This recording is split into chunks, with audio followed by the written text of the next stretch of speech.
Oke, Assalamualaikum warahmatullahi wabarakatuh, brother and sister. Kembali lagi bersama saya Muhammad Najib Auli Hidayah.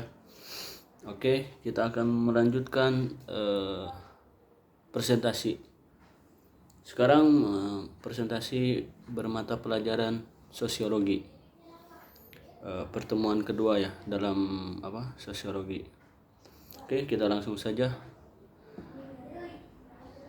Sosiologi yang bertemakan tentang lembaga sosial. Oke, cekidot. A. Pengertian lembaga sosial. Lembaga sosial merupakan suatu konsep yang abstrak menurut Gilin, dan Gilin di dalam karyanya yang berjudul Ciri-ciri Umum Lembaga Sosial menguraikan sebagai berikut. Yang pertama, lembaga sosial adalah organisasi, pola-pola pemikiran dan perilaku yang terwujud melalui aktivitas-aktivitas masyarakat dan hasil-hasilnya. Oke, yang kedua, lembaga sosial yang juga dicirikan oleh suatu tingkat kekekalan tertentu. Yang ketiga, lembaga sosial memiliki satu atau beberapa tujuan tertentu. Keempat adalah terdapat alat-alat perlengkapan yang dipergunakan untuk mencapai tujuan lembaga sosial. Yang kelima, lembaga sosial biasanya juga ditandai oleh lambang-lambang atau simbol-simbol tertentu. Dan yang terakhir, yang keenam, lembaga sosial memiliki tradisi tertulis dan tidak tertulis yang merumuskan tujuan, tata tertib, dan lain-lain. Oke, itu menurut Gilin, dan sekarang adalah menurut Conan, temannya. Karakteristik lembaga sosial antara lain sebagai berikut. Yang pertama, setiap lembaga sosial bertujuan memenuhi kebutuhan khusus masyarakat. Yang kedua, setiap lembaga sosial mempunyai nilai pokok yang bersumber dari anggotanya.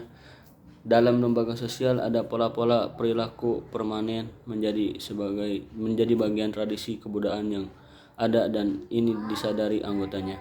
Yang keempat, ada saling ketergantungan antar lembaga sosial di masyarakat. Perubahan lembaga sosial satu berakibat pada perubahan lembaga sosial yang lain. Yang kelima, masing-masing lembaga sosial disusun dan diorganisasi secara sempurna di sekitar rangkaian pola, norma, nilai, dan perilaku yang diharapkan. Yang keenam, ide-ide lembaga sosial pada umumnya diterima oleh mayoritas anggota masyarakat terlepas dari turut tidaknya mereka berpartisipasi. Yang ketujuh, suatu lembaga sosial mempunyai bentuk tata krama perilaku. Yang kedelapan, setiap lembaga sosial mempunyai simbol-simbol kebudayaan tertentu. Yang kesembilan, suatu lembaga sosial mempunyai ideologi sebagai dasar atau orientasi kelompoknya. Yang B, tadi pengertian, sekarang B adalah proses terbentuknya lembaga sosial. Ada beberapa faktor yang mendorong terbentuknya lembaga sosial, antara lain. Yang pertama, adanya dorongan untuk memenuhi kebutuhan hidup, baik kebutuhan mendasar, kebutuhan sosial, maupun kebutuhan integratif. Yang kedua adalah untuk mewujudkan efisiensi kerja bagi setiap individu yang dapat didelegasikan kepada lembaga-lembaga sosial tertentu untuk mewakilinya. Yang ketiga adalah adanya keterbatasan benda-benda pemuas kebutuhan. Yang keempat, adanya keinginan untuk mewujudkan keadaan hari esok yang lebih baik serta menjamin kelangsungan hidup masyarakat. Dan beberapa dorongan untuk mewujudkan kelompok-kelompok sosial di dalam masyarakat, antara lain. Yang pertama, adanya keinginan untuk mendominasi struktur masyarakat seperti kekuasaan dan pemerintahan yang ada di dalam masyarakat. Yang kedua, adanya kesadaran dari sekelompok individu yang merasa memiliki identitas yang sama. Yang ketiga, adanya keinginan untuk membela hak-hak dan kepentingan dari individu di dalam kelompok. Yang keempat, adanya keinginan untuk memenuhi kebutuhan-kebutuhan individu dalam kelompok. Tipe-tipe hubungan timbal balik antar individu dan antar kelompok dalam masyarakat. Yang pertama, hubungan antar kepentingan. Beberapa karakteristik dari hubungan antar kepentingan sebagai berikut. A. Semua pihak berpijak pada kepentingan masing-masing. B. Hubungan lebih bersifat legal. C. Didasarkan pada norma-norma tertentu yang telah disepakati. D. Solidaritas sosial dalam keseharian yang tebal. E. Semua pihak mempunyai orientasi yang sama. Terus yang kedua adalah hubungan antar status. Nah, beberapa karakteristik hubungan antar status sebagai berikut. Yang A adalah semua pihak berpijak pada statusnya. B. Hubungannya bersifat resmi. C. Ada sanksi yang diberlakukan dalam setiap interaksi yang menyimpang dari ketentuan yang ada. Oke, yang ketiga adalah hubungan kekeluargaan. Beberapa karakteristik hubungan kekeluargaan sebagai berikut. A. Semua pihak berasal dari keturunan yang sama. B. Hubungan bersifat tidak resmi. C. Solidaritas yang sangat kuat. D. Aktivitasnya tidak didasarkan pada peraturan yang berlaku. E. Semua pihak saling melindungi dan memanjakan. Yang keempat adalah hubungan persahabatan. Oke, hubungan persahabatan. Sari-sari tadi gerak. Beberapa karakteristik hubungan persahabatan antara lain. A. Semua pihak tidak ada hubungan darah atau keturunan. B. Bentuk hubungan dapat bersifat formal atau non-formal. C. Semua pihak saling mengupayakan agar hubungan tetap harmonis, kuat. D. Solidaritas sosial relatif kuat. Solidaritas sesama sahabat itu penting, bro. Oke, dorongan-dorongan khusus untuk melakukan komunikasi dengan manusia yang lain antara lain. Yang pertama, dorongan untuk memenuhi kebutuhan. Yang kedua, dorongan untuk meneruskan keturunan. Yang ketiga, dorongan untuk mempertahankan diri. Dan keempat, dorongan untuk hidup bersama men. Begitu. Sekarang C. Tipe lembaga sosial dalam masyarakat. Jadi ada banyak tipe-tipe ya lembaga sosial dalam masyarakat. Yang pertama, tipe pertama adalah dilihat dari sudut pandang perkembangannya. Ini bahasa Inggris ya. Mohon dimengerti, insya Allah kalian mengerti juga. Yang A adalah enacted institution.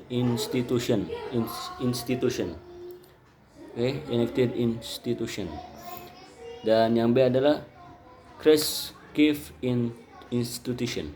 Nah, itu. Oke. Yang kedua adalah dilihat dari sistem nilai-nilai yang diterima oleh masyarakat.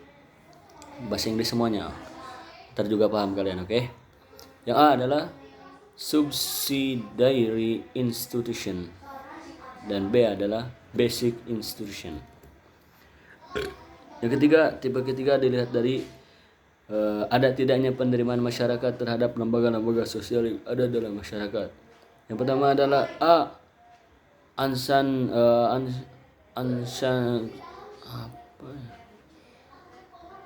Unsanctioned institution, dan B adalah approved atau social sanction institution. Oke. Yang keempat adalah dilihat fungsi dari suatu lembaga sosial dalam masyarakat. A. Restricted institution, dan B. General institution. Tipe yang kelima adalah berdasarkan peranannya lembaga sosial dalam masyarakat. Ada dua jenis. Yang pertama A. Regulative institution, dan B. Operative institution. D. Bentuk lembaga sosial. Ada beberapa bentuk juga dalam lembaga sosial. Yang pertama adalah lembaga sosial yang berbentuk keluarga. Oke. A. Pengertian keluarga. Keluarga merupakan sistem sosial terkecil di dalam masyarakat yang terdiri dari ayah, ibu, dan anak. Atau keluarga terbentuk adanya kasih sayang antara seorang pria yang telah dewasa dan wanita dewasa yang sebelumnya telah melaksanakan pernikahan atau perkawinan. Yang ke B itu, ya tadi A pengertiannya. Yang B, ciri-ciri keluarga atau karakteristik keluarga. Menurut pendapat McIver dan Charles Horton Page, suatu keluarga memiliki ciri-ciri sebagai berikut. Yang pertama, keluarga merupakan hubungan pernikahan atau perkawinan. Yang kedua, keluarga berbentuk suatu perkembangan yang terkait dengan hubungan perkawinan yang sengaja dibentuk atau dipelihara.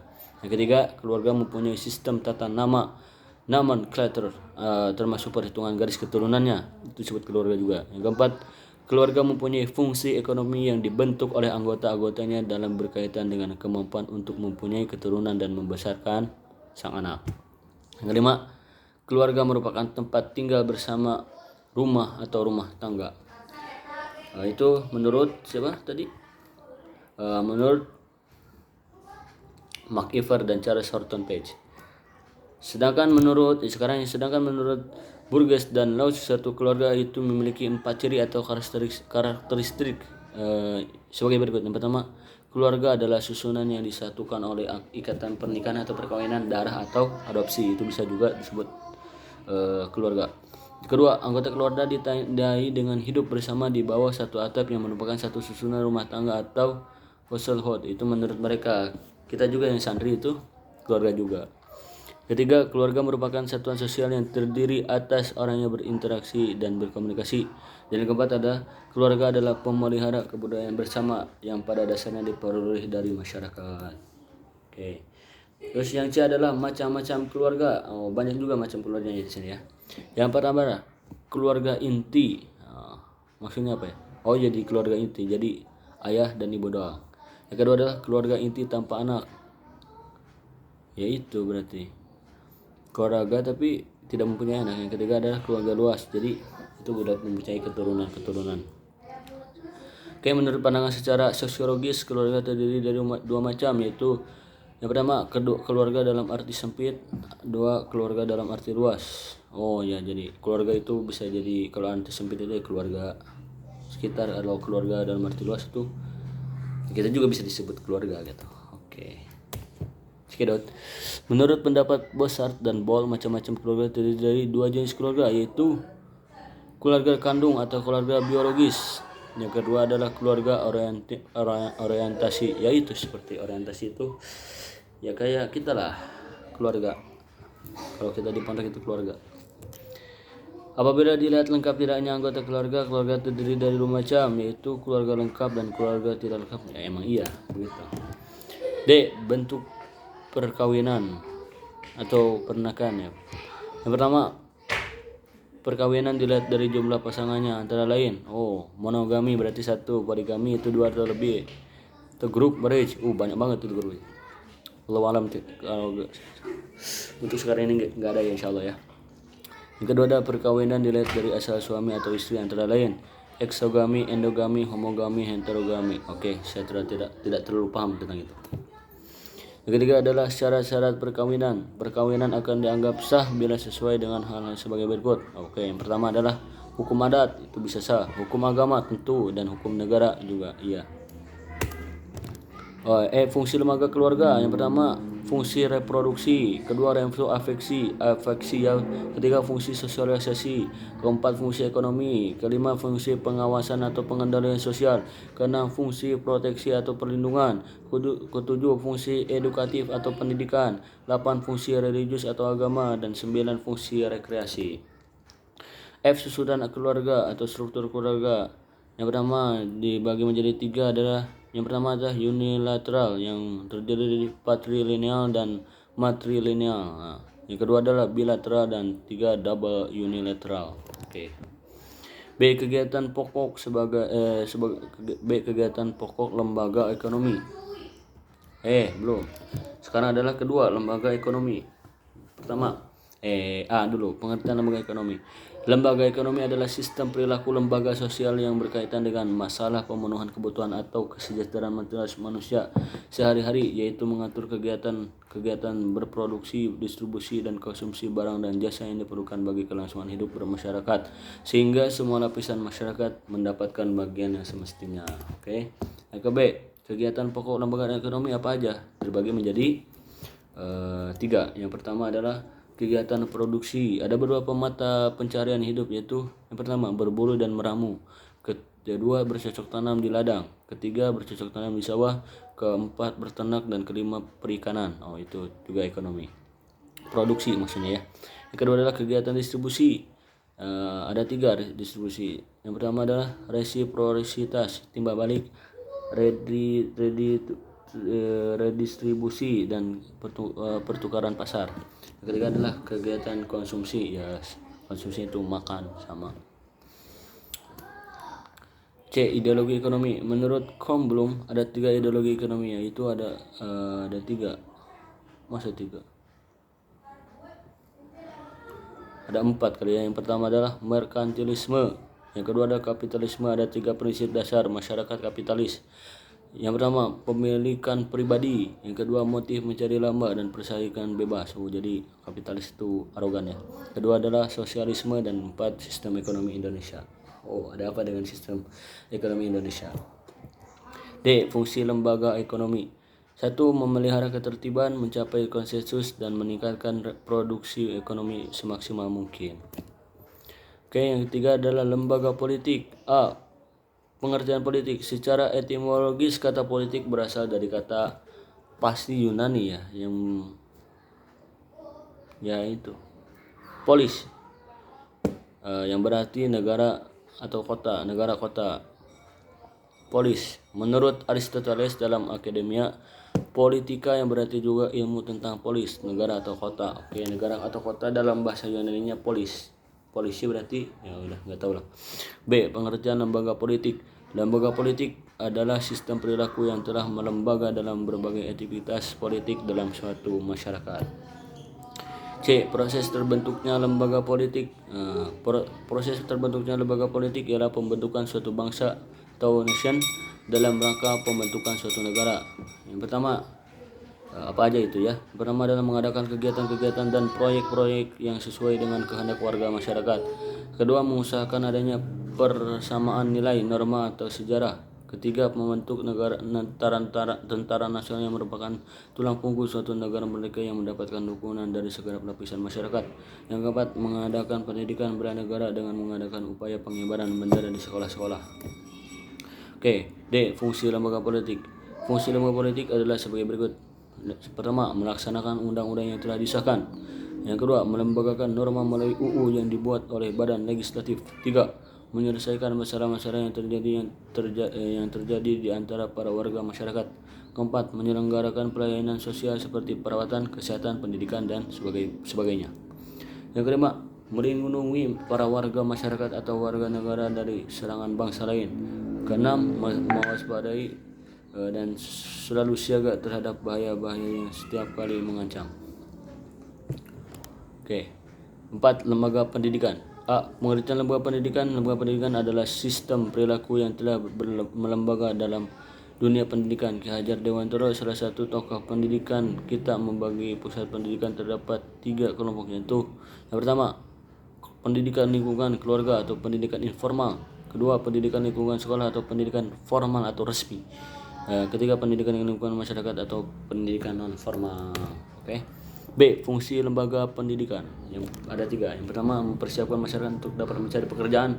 Yang kedua, mengembangkan bakat seseorang. Yang ketiga, sebagai tempat terjadinya sosialisasi kebudayaan kepada masyarakat. 5. Lembaga agama. A. Pengertian lembaga agama. Lembaga agama adalah sistem perilaku yang telah melembaga dan disepakati dalam aktivitas keagamaan pada suatu masyarakat. B. Unsur-unsur agama sebagai berikut.